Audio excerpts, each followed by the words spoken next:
mewujudkan proses pembelajaran yang efektif, inovatif, dan islami, serta tata kelola kurikulum madrasah yang transparan, akuntabel, profesional untuk menghasilkan lulusan yang cerdas, berakhlak mulia, kompetitif, dan berwawasan moral. Dari visi tersebut, saya akan memaparkan misi-misinya seperti apa. Misi dari saya nanti sebagai pengawal terpilih, yang pertama saya akan mengembangkan kurikulum dengan menyusun, mengelola, dan mengembangkan perangkat kurikulum madrasah secara dinamis, relevan dengan perkembangan zaman. Kemudian yang kedua, saya akan meningkatkan mutu pembelajaran dengan memfasilitasi pengembangan kompetensi tenaga pendidik dan peserta didik secara adil, merata, dan berkarakter. Misi yang ketiga, meningkatkan mutu pendidik.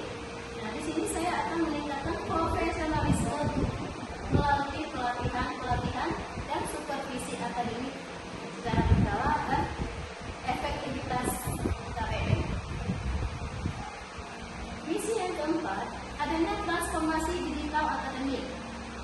Di sini saya akan menerapkan sistem pelayanan administrasi kurikulum, misalnya jadwal dan penilaian, itu secara tepat serta berbasis digital.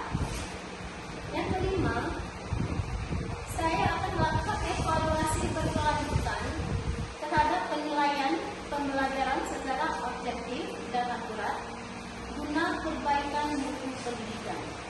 Dan misi saya yang terakhir, adanya integrasi nilai keagamaan, yaitu dengan menyelaraskan penguasaan ilmu pengetahuan umum dan teknologi dengan penanaman nilai-nilai karakter secara akhlak Islam.